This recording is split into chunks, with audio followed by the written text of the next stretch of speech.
Welcome to Research Perch from the Massage Therapy Foundation. Short, practical insights into massage therapy research and how it can benefit your practice.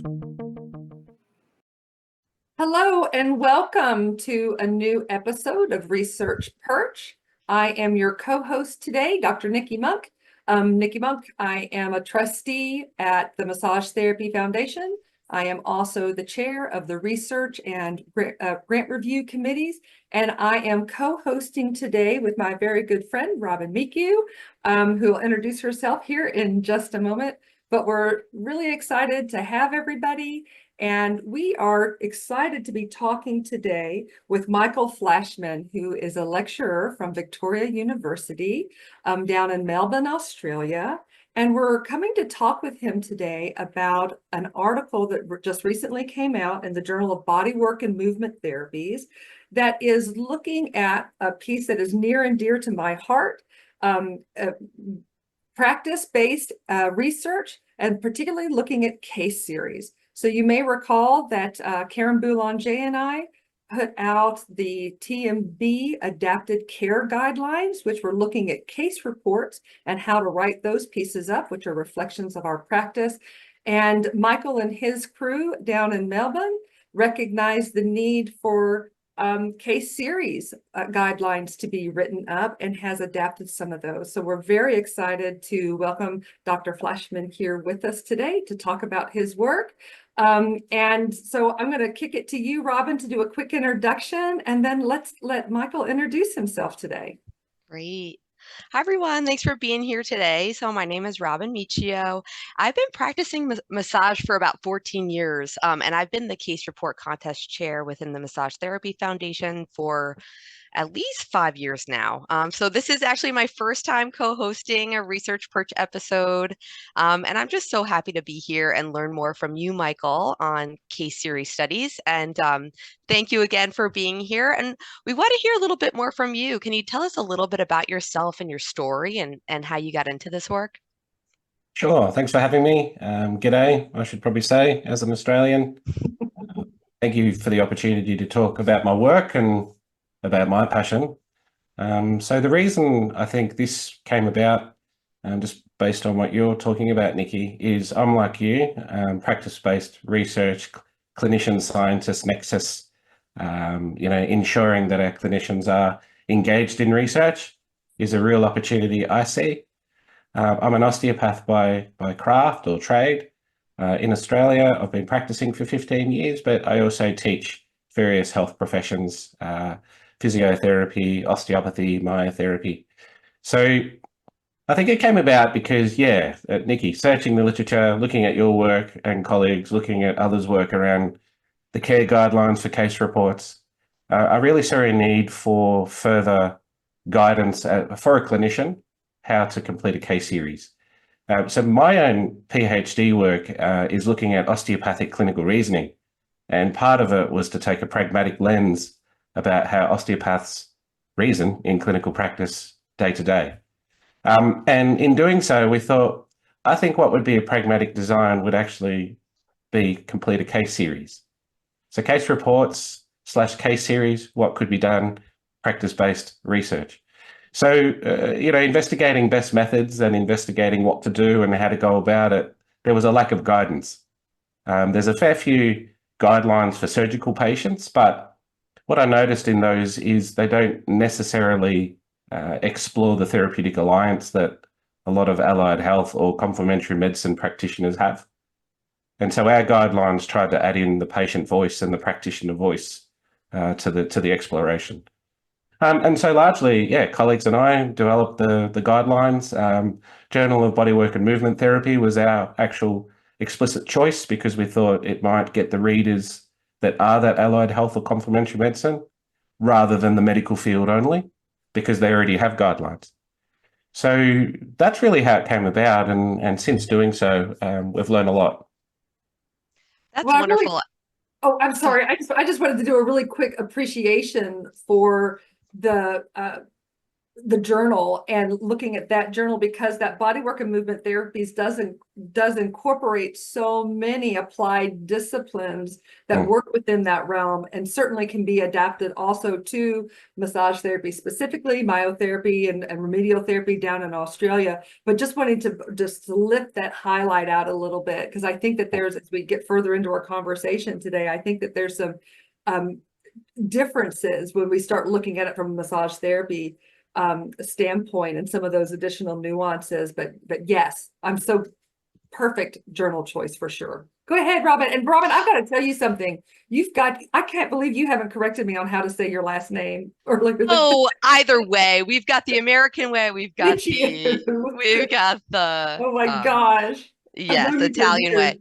So I guess what I was going to say was, from the massage therapist practitioner perspective, I mean, there's so many massage therapists that want to get more involved in research. So I think this is a really nice way to kind of give them some outlines and tools to be able to be more involved. Would you say that there's a difference between a case series and a case series study? I think my understanding, by true definition, there's no difference, but the difference lies in, with a case series, whether we're looking at the exposure and going backwards, or we're applying the exposure as an intervention, i.e. massage, and going forwards. So largely looking backwards might be when there's a rare disease in a hospital, COVID side effects that they may want to follow and go backwards. So certainly I think it dependent on the exposure and whether you'd like to go forwards or backwards. Then going backwards, well, what outcome? Going forwards, well, what outcome? So I think it really dependent on the purpose, what you're trying to identify.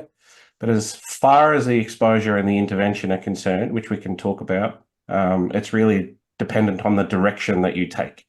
So for example, if we enroll 10 people, 10 adults into a study, this study is a case series whereby we're interested in a new massage technique, and we might apply that massage technique once per week for 4 weeks to then assess or explore potential outcomes 4 weeks later. Or we might identify that 10 people have had that certain technique already, and we might actually go backwards in time to see how it was applied, what they had, explore their previous 4 weeks. So I think it depended on direction, but Niki, you might be able to add some of your understanding about those definitions, but certainly for me, it's dependent on the direction. The other thing I'll say just before I pass over to you, Niki, is I think it's also a little bit unclear in terms of the definitions, and even your really founding scientists that write about these things in methodological journals are a little bit unclear on the key differences as well. There is some literature, though, on the difference when you're going forward, Robin, and you may have those 10 people participating in your study, massage once per week, outcome 1 month later.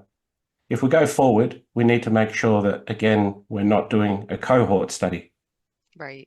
So there is a lot of literature on the difference between a cohort study and a case series, but there's not a lot of literature on the difference between going forwards and backwards.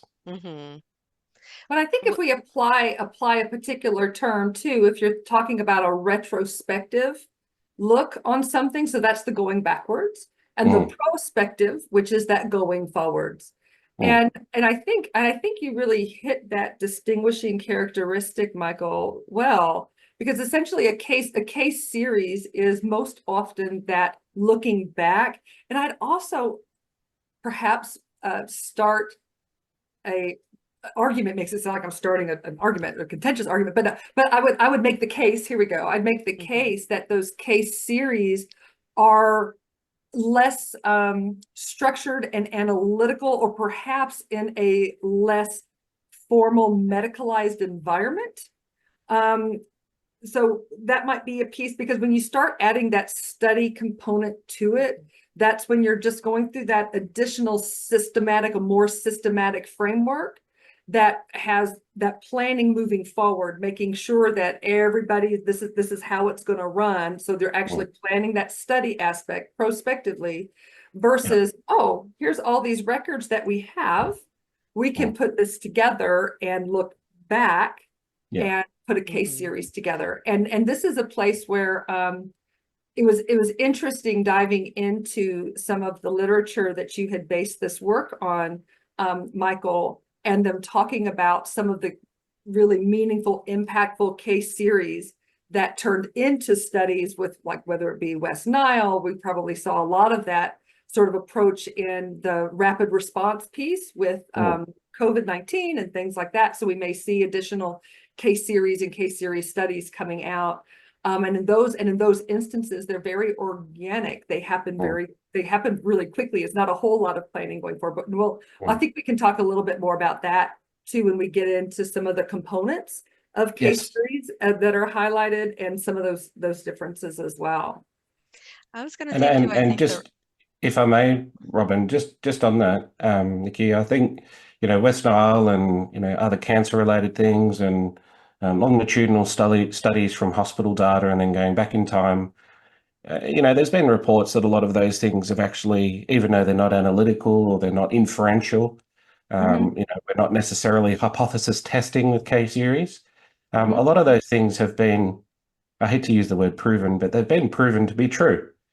So, certainly back in time and looking at hospital data, thousands of patients back in time is obviously powerful. Going forward, 10 people enrolled in a massage study, massage once per week. Again, the idea of that, or the conceptualization around that, is just to explore and generate hypotheses. Yes. So whether you're going backward, retrospective, or forward, prospective, I think it's really about hypothesis generating. And I think that's why I saw a real fit for, well, when a clinician is in practice, when a health professional is in practice, how can they engage in healthcare research? And what can we learn from those engagements? Because they're the ones in practice doing it every day. And we know that, with RCTs, top of the pyramid, best thing that we got. However, we don't work like that.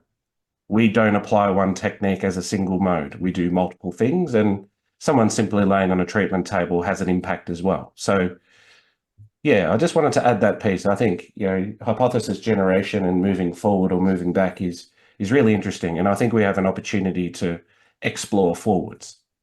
Well, that informing practice, I think, because those especially those retrospective looks, or those really rapid aspects, can really form very compelling practice informing evidence and information very quickly. Yes. So I'm with you. I always hesitate that prove word, as I was like, but it does provide that very compelling evidence that can, even though it's at that base of the pyramid, it is the base of the pyramid and makes a lot of impact for sure. It's still evidence. Absolutely. Robin, sorry, where are you going next? Well, I was just going to say that I think a retrospective look might be more accessible for most massage therapists. And carrying out a project of this scope, like from a prospective standpoint, really requires many different skills of the clinician, specifically in research. So I was just wanted to explore, like, what are the opportunities for the massage field to make writing a case series study more accessible to massage therapists? There's a couple of opportunities I feel, and hopefully I get the US system nuances okay, so tell me if I don't, but hopefully it translates what I'm about to say from Australia to the US. But in Australia, certainly we've got massage therapy, myotherapy clinics, or allied health complementary medicine clinics. And so a lot of those clinics now have multiple practitioners with multiple disciplines. We also have our Medicare system, which captures data of patients who go see a general practitioner or a medical doctor. That information in 2016 was supposed to be shared. So as an osteopath or a myotherapist, with permission, I might have been able to gain access to person X who saw the GP and have those records. So we're able to do proper, true interdisciplinary care. Over the next few years, I reckon in Australia that's going to happen more. And so an osteopath, a myotherapist will be able to gain, with informed consent, access to that patient's records. So I think where there'll be an opportunity in Australia over the coming few years will be to go backwards, to follow patients backwards and or follow them forwards, and check how the addition of massage therapy or osteopathy or chiropractic or whatever it is, how that might add benefit, and they might be able to explore the benefit of added therapies, complementary medicine. I think in the US, similar things may occur because, of course, interdisciplinary practices, osteopathic doctors working with regulated normal doctors, we'll call them. So I think there's opportunities to build clinics and build logistical patient record keeping. Without that, I think it's difficult to go backwards because of informed consent. And so even if a clinic may have an informed consent intake form that has on it that we may use data for research purposes, ethical boards, institutional review boards find those things a little bit difficult. And so I think there's an opportunity to move forward quite well. I just wonder about the opportunity for massage therapists and osteopaths and other allied health to move backwards in time. But I certainly would be interested in opportunities to explore how that may happen. In contrast, hospitals. So, Robin, I think you work at a hospital, if I'm correct. Yep. Hospitals with thorough intake forms, thorough ethical own review boards, ethics boards, have a wonderful opportunity to go backwards in time. But in Australia, we don't have massage therapists, myotherapists, osteopaths, chiropractors working in hospitals. And I know in the US, we don't have a lot of that either. Maybe some states are a bit different. So, yeah, I think in summary, I'd be really keen to hear of opportunities for informed consent and logistics moving backwards and patient access records. Moving forwards, though, I think the way that our systems are moving, we're going to have more opportunities to capture that and more training opportunities, and it'll almost become the norm in my mind. And also, for example, training health professional students, like this afternoon, I'll be going into the university and talking to them about research methods. So I think our new generation of health professionals are also interested in consuming research. I'm sorry seeing for the the integration. long answer, but yeah. No, I think that's great. And I'm like starting to see the integration more between like biomedicine and complementary I think so. therapies, specifically with massage. So it's like those systems are, that infrastructure is being built. It's like we're building the ship while we're sailing it. So yes, that's a more articulate way of putting it. Yes. Well, and I think to your point, Robin, that the article does identify the key components that should be included and incorporated, and it does so similar to the care guidelines and the TMB adapted care guidelines. It goes in order of how those things are going to show up in the actual document manuscript that would be written up. Because I'm going to put our plug in again that I beat this drum every time I talk about case reports. It doesn't matter if you write it up and just tell it to your friends or share it elsewise. If it's not published in peer-reviewed literature, it does not become part of the literature base. It does not become part of the evidence base. And this practice reflective work has such potential to be able to make great informing aspects. So that when somebody who is practice reflective medicine or evidence-based medicine has somebody who's coming into their clinic with said condition and they go in and do a Google Scholar or PubMed or what have you really quick, pieces start coming up, right? And so it's so important to get these published. And I think that these case reports or base of the pyramid, case series are also at that base of the pyramid, but they're just a little bit higher because it has a larger N, right? Regardless, there's more observations to look at and to consider for that. So I would, encourage folks to go to the article for sure, and overlay that with some of the other materials that they have. So that.